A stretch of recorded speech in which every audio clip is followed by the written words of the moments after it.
오늘 부활절 세 번째 주일입니다. 오늘 우리에게 주신 하나님의 말씀 요한복음 21장 1절부터 19절 말씀입니다. 실패한 자에게 오시는 예수님이라는 제목으로 하나님의 말씀 나누고자 합니다. 실패한 제자들에게 주님께서 찾아오십니다. 부활하시고 세 번째 찾아오신 사건입니다. 주님을 세 번씩이나 부인한 베드로에게 주님은 오늘 물으십니다. 네가 나를 사랑하느냐? 세 번이나 물어보십니다. 그 세 번의 실패를 또 세 번의 물음을 통해서 답할 수 있는 기회를 주심으로 회복시켜 주시는 놀라운 은혜를 맛본 것이죠. 갈대 같은 베드로를, 그냥 자갈과 같은 그 베드로를 이제는 든든한 반석으로 회복시켜 주시는 놀라운 말씀입니다. 먼저 첫째로 주님은 실패한 사람을 회복시켜 주십니다. 과거에 실패 없는 사람이 누가 있겠습니까? 과거에 실패한 경험이 나의 부정적인 감정을 일으키잖아요. 그게 상처가 되기도 하고요. 피해의식이 되기도 합니다. 그런데 성경은 고난이 유익이다. 이렇게 시편 119편 말씀에 우리에게 유익이 된다라고 말씀하고 있습니다. 어떤 실패자들에게 있어서는 그 말씀이 참 버거운 말씀일지 모르겠습니다. 우리가 승승장구하고 성공만 한다면 하나님 앞에 낮아질 수 있겠습니까? 세상에는 일하면서 욕먹는 사람이 있습니다. 반면에 일하지 않으면서 욕하는 사람이 있습니다. 선한 동기를 가지고 좋은 일을 해도 억울한 고통을 겪고 비판에 직면할 수 있습니다. 요셉을 한번 보세요. 10대 후반에 철든 나이에 13년 동안 고통을 받잖아요. 그런데 얼굴이 일그러지지 않아요. 사람들에게 복수하고 또 억울한 일 때문에 상처받고 거기에 에너지를 소진하지 않습니다. 놀라운 일이죠. 그러니까 하나님 보실 때는 성공이나 실패가 있는 게 아니고 사실은 성장만 있는 것이죠. 거기에 형통의 역사가 있는 것이에요. 성공한다고 교만하고 실패한다고 또 좌절할 수 있는 게 인간의 연약함인데요.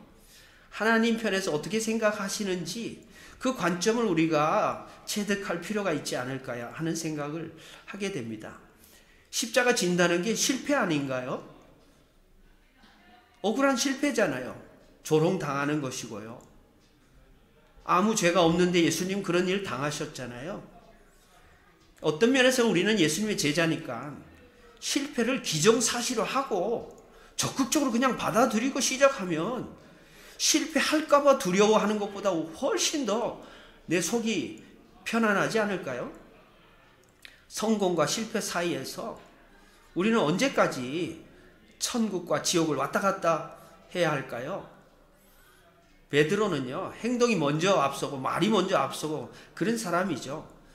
생각해보고 의심해보고 신중한 그 도마와는 전혀 좀 다른 캐릭터예요.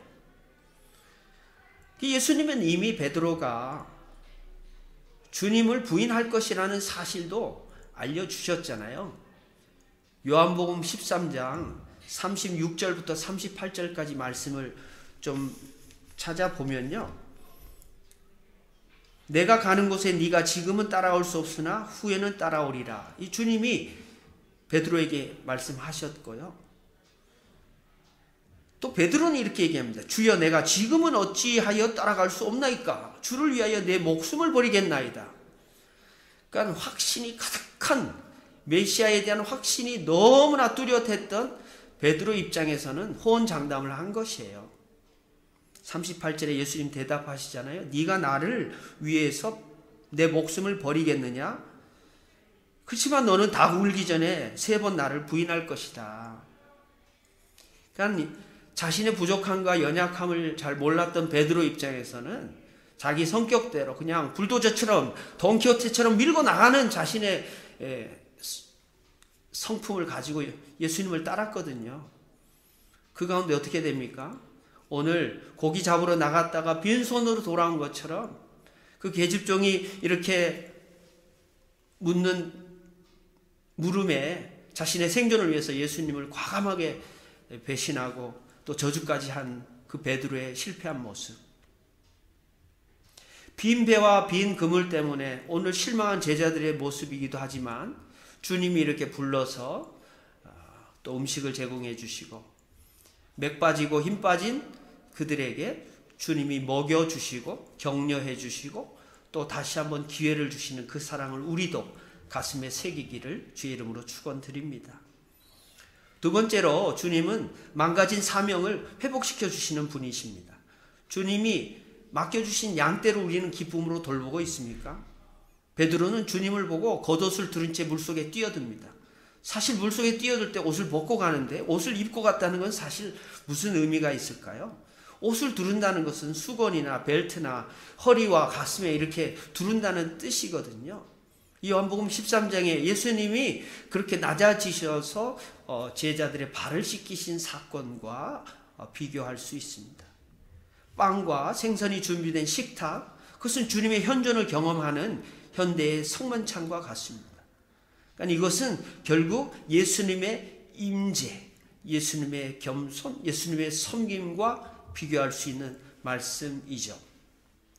숯불이라는 단어는 성경에 딱 2번 나옵니다. 오늘 본문 말씀에 나오고요. 또 요한복음 18장 18절에 나옵니다. 그 숯불은요, 첫 번째 숯불은 베드로의 자존심을 완전히 불태우는 숯불인 것 같아요. 왜냐하면 호언장담했던 그 고백도 완전히 불에 태워져 버렸고요. 자신의 자존심도 다 그냥 없어져 버린, 밑바닥치는 그 광경에서 숯불이 등장을 합니다. 자신을 태우는 숯불이겠죠. 근데 맥 빠진 제자들에게 주님이 찾아오셔서 그 숯불 피워놓고 생선 떡 준비하셔가지고 이 먹이시는 그 사랑을 경험할 때 그 숯불은 또 다른 주님의 따뜻한 사랑의 숯불일 수 있는 것이죠. 주님과 베드로가 주고받잖아요. 3번씩 대화를. 네가 나를 다른 사람들보다 사랑하느냐? 아가파오로 묻습니다. 2번이나 그렇게 묻고 베드로는 필레오로 답을 합니다. 아가파오, 아가페는 이 무제한적인 무조건적인 하나님의 사랑이고요. 필레오는 친구 간의 우정이라고 보통 볼 수 있죠.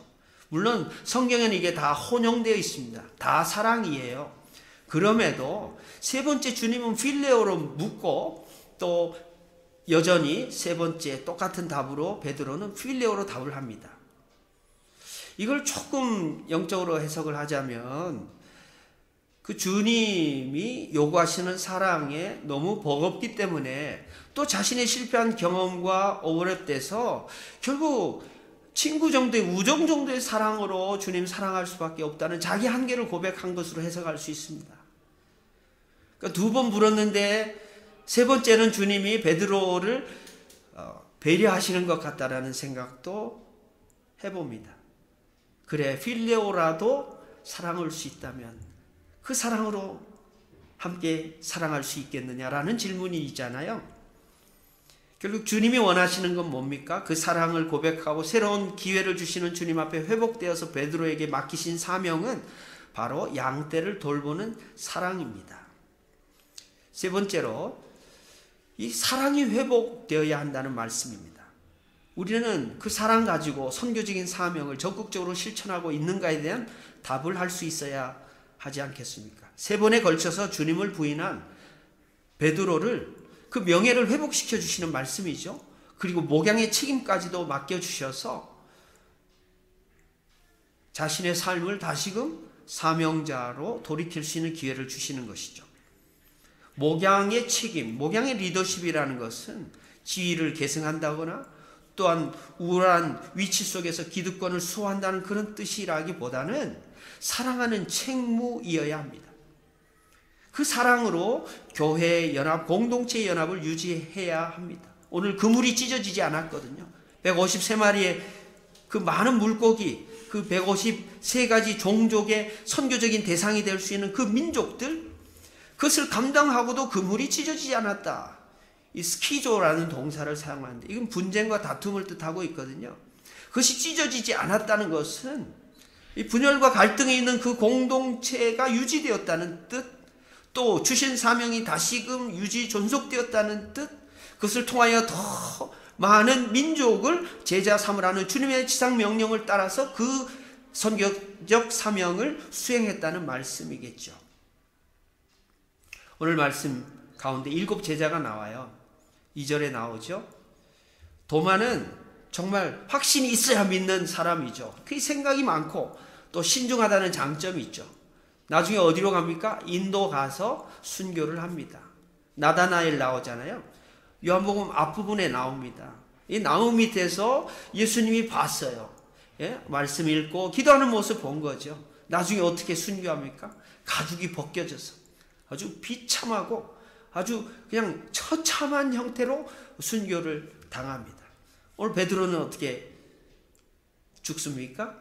사실 베드로가 이미 죽고 나서 60년대에 바울도 그때 순교를 하잖아요. 지금 요한은 오래 살았기 때문에 요한복음 한 90년대에 기록했거든요. 그러니까 베드로를 기념하고 또 그 명예를 회복한다는 입장에서 교회를 배려한 말씀이기도 합니다. 그러니까 20장 30절 31절에 이미 요한복음의 목적을 기술하고 요한은 거기서 요한복음을 끝냈어요. 그렇지만 에필로그 부록으로 삼으면서 베드로를 기념하고 또 베드로가 죽어서 하나님 앞에 영광 돌릴 수 있었던 그 순교를 기념하고 있는 것이죠. 젊을 때야 마음대로 돌아다녔지만 이제는 두 팔을 벌리고 어떻게 한다고요? 주님이 띠띠우신 것 때문에 그 죽음도 하나님 앞에 영광이 되었다는 이 말씀. 그러니까 베드로의 순교를 예견한 말씀이죠. 거꾸로 십자가 지은 거예요. 자, 우리는 예수님의 제자잖아요. 어떻게 살고 어떻게 죽음을 준비하고 그 죽음을 극복하신 부활하신 주님께 합당한 삶을 어떻게 살아가야 할 것인가에 대해서 참으로 울림이 있는 말씀이에요. 먼저 실패와 실패감으로부터 넘어설 수 있는 회복의 기회를 주님이 주신다는 말씀 앞에 우리 가슴이 떨리고 또 우리가 회복할 수 있는 그 기회와 또 새로운 소망을 가지고 용기를 가질 수 있도록 주님이 먹이시는 이 놀라운 광경이 우리에게도 참으로 회복되는 기회가 될 수 있기를 주님은 원하십니다. 베드로의 두 손 벌림은 십자가에 못 박히는 순교와 연결되어 있습니다. 결국 이 베드로를 통하여 베드로는 피터, 페트라. 그러니까 너 베드로는 이제 반석, 페트라가 될 것이다. 주님이 말씀해 주셨잖아요. 근데 이 피터는 페들이라는 이 자갈, 소리만 나고 말이에요. 든든하지 않은 그 모습과 비견해서 이 페트라, 이건 반석이잖아요. 든든함이 있는 거예요. 결국 이 중간에 이 전환할 수 있는 분기점이 오늘 사건인 거예요. 자신의 실패감 때문에 망가질 수도 있었지만 주님이 그것을 다시 한번 한결같은 모습으로 사랑으로 더 대화하시고 또 격려해 주시고 또 새롭게 기회를 주셔서 주님의 사명도 회복하고 주님을 향한 사랑도 회복하는 놀라운 기회를 예수님이 주셨다는 이 말씀, 베드로가 순교할 수 있는 동기와 동력이 되고, 예수님 이렇게 십자가 지셨는데 나는 어떻게 그렇게 질 수 있냐라고 거꾸로 십자가를 질 수 있는 이 담대한 용기도 사실 오늘 말씀에 비롯되었다는 것을 생각해 보면 주님이 우리를 회복시켜 주시는 그 사랑에 다시금 우리의 마음도 울고 우리의 가슴에도 새겨 봄직한 귀한 말씀입니다. 이 말씀